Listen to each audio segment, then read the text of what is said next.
تو لسنرز کیسے ہیں آپ سب؟ آپ اکثر ایسے لوگوں سے ملتے ہوں گے جن کا کہنا ہوتا ہے کہ وہ عام لوگوں کی بنسبت جنات کو زیادہ محسوس کرتے ہیں۔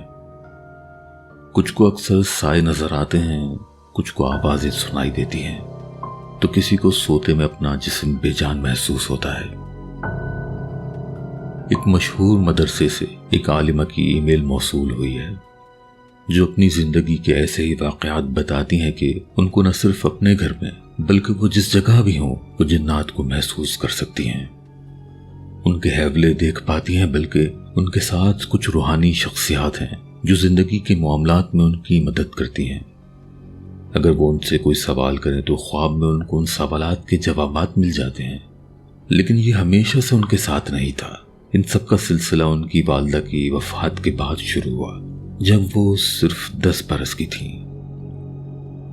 وہ لکھتی ہیں کہ میری امی اپنے والدین کی اکلوتی اولاد تھیں۔ میرے نانا بہت دیندار انسان تھے اور ان کے گھر میں ہی ان کا آستانہ بنا ہوا تھا۔ عصر ہوتے ہی لوگوں کا ہجوم آستانے میں جمع ہونا شروع ہو جاتا تھا۔ کئی بار لوگوں کے اوپر سے جنات اتارتے ہوئے میں نے نانا کو خود دیکھا، لیکن وہ میری کچی عمر تھی۔ اس وقت یہ باتیں میں سمجھ نہیں پاتی تھی، صرف ایک کھیل لگتا تھا۔ نانا نے امی کو کافی علم سکھا دیے تھے اور ابو بتاتے ہیں کہ امی کے پاس نانا کے دیے ہوئے موکلات تھے۔ نانا کے انتقال کے بعد چونکہ ان کا کوئی بیٹا نہ تھا تو امی نے ان کی گدی سنبھال لی، لیکن امی صرف عورتوں سے ہی ملاقات کرتی تھی پردے میں۔ امی مجھے اپنے ساتھ بٹھایا کرتی تھیں اور میں جنات کی حاضری، ان سے سوال جواب سب دیکھا کرتی، لیکن زیادہ سمجھ نہ پاتی تھی۔ ہاں، لیکن اتنا ضرور ہوا کہ ان سب چیزوں کا ڈر میرے دل سے نکل گیا تھا۔ اب میں اس دن کی بات کرتی ہوں جو میری زندگی کا سب سے افسوسناک دن تھا۔ میری عمر تقریباً 10-11 سال کی ہوگی۔ گھر میں شور ہونے سے میری آنکھ کھلی۔ گھر میں کافی رشتہ دار موجود تھے جو رو رہے تھے۔ کافی دیر بعد یہ بات سمجھ آئی کہ والدہ کا انتقال ہو گیا ہے۔ انتقال کی وجہ کچھ نہیں تھی۔ امی رات میں خیریت سے سوئی تھیں اور فجر کے وقت جب نہیں جاگیں تو ابو نے جگانا چاہا اور معلوم ہوا کہ وہ اس دنیا سے جا چکی ہیں۔ آج جب میں جنات سے بات کر پاتی ہوں تو کئی بار یہ سوال کرنے پر کہ امی کی ڈیتھ کیسے ہوئی تھی میں جاننا چاہوں گی۔ مجھے صرف ایک بار خواب میں یہ منظر دکھایا گیا کہ امی اپنے حجرے میں وظیفہ کر رہی ہیں۔ ایک سفید پروں والا آدمی دروازے پہ آ کے کھڑا ہو جاتا ہے۔ امی اس کو دیکھ کر کہتی ہیں کہ مجھے وظیفہ مکمل کرنے کی اجازت دو۔ جواب میں وہ شخص سر جھکائے کھڑا رہتا ہے۔ امی تھوڑی دیر میں اٹھتی ہیں اور میرے اوپر دم کرتی ہوئی اس دروازے سے باہر نکل جاتی ہیں۔ اس خواب سے مجھے اندازہ ہو گیا تھا کہ امی کے ساتھ اس رات کیا ہوا تھا۔ جب امی دنیا سے چلی گئیں تو میری پھپھو ہمارے ساتھ آ کر رہنے لگی تاکہ گھر کا نظام چلایا جا سکے۔ شروع میں پھپھو کا رویہ میرے ساتھ اچھا نہیں تھا، لیکن تھوڑے ہی دنوں میں وہ مجھ سے بہت پیار جتانے لگی، میری تمام چیزوں کا خیال رکھنے لگی، جس کا بعد میں معلوم ہوا کہ ان کو میرے ارد گرد کچھ چیزیں محسوس ہوئی تھیں اور ان کو امی کی آواز آتی تھی کہ زبیدہ میری بیٹی کو تکلیف نہ پہنچانا ورنہ تم کو سکون نہیں ملے گا۔ اس کا مطلب تھا کہ اس وقت امی کا قرین میرے ساتھ تھا یا امی کے موکلات میری حفاظت کر رہے تھے۔ تھوڑی بڑی ہوئی تو اندازہ ہوا گھر میں کوئی مسئلہ ہو یا کسی بات کا فیصلہ کرنا ہو تو مجھے ان مسائل کے حل کے لیے ذہن میں خیالات آتے ہیں جو میں ابو کو اکیلے میں بتا دیا کرتی تھی۔ ابو نے پھر ہر معاملے میں مجھ سے رائے لینا شروع کر دی۔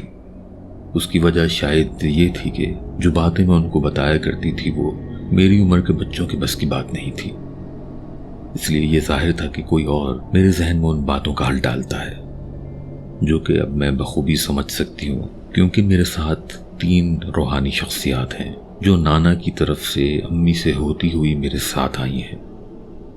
میری تعلیم مدرسے میں ہوئی ہے، میں الحمدللہ ایک عالمہ ہوں۔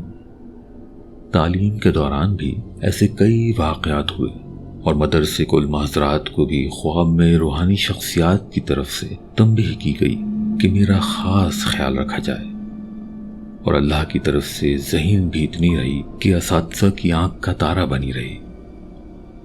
کچھ عرصہ میں امی کے حجرے میں بیٹھ کر لوگوں کے مسائل سنتی رہی۔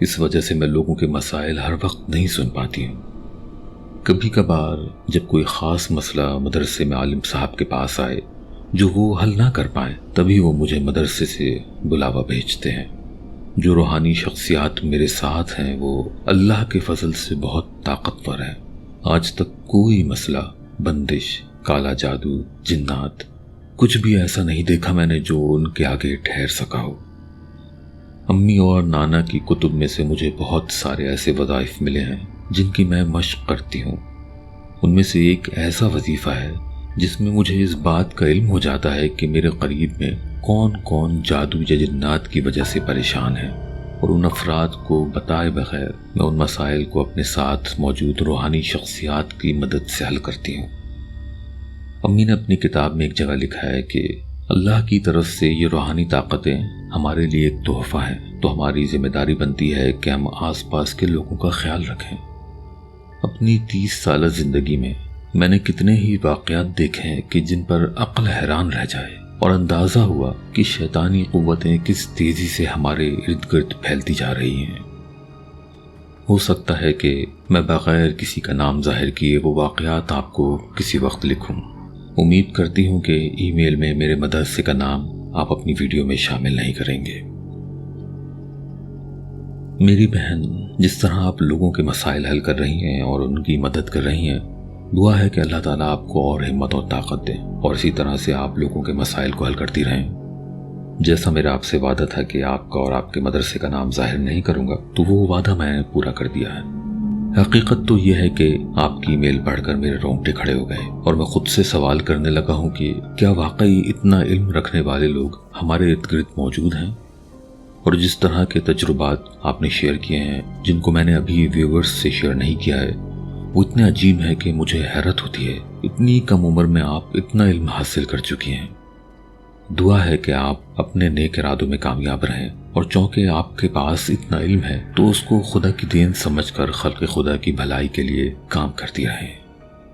آپ کے بھیجے ہوئے سارے واقعات میرے پاس آپ کی امانت ہیں، اور جن جن واقعات کی آپ مجھے اجازت دیتی جائیں گی وہی صرف میں شیئر کروں گا۔ تو دوستوں، اجازت چاہتا ہوں، پھر ایک اور واقعے کے ساتھ حاضر ہوں گا۔ تب تک کے لیے اپنا اور اپنے آس پاس کے لوگوں کا بہت خیال رکھیے۔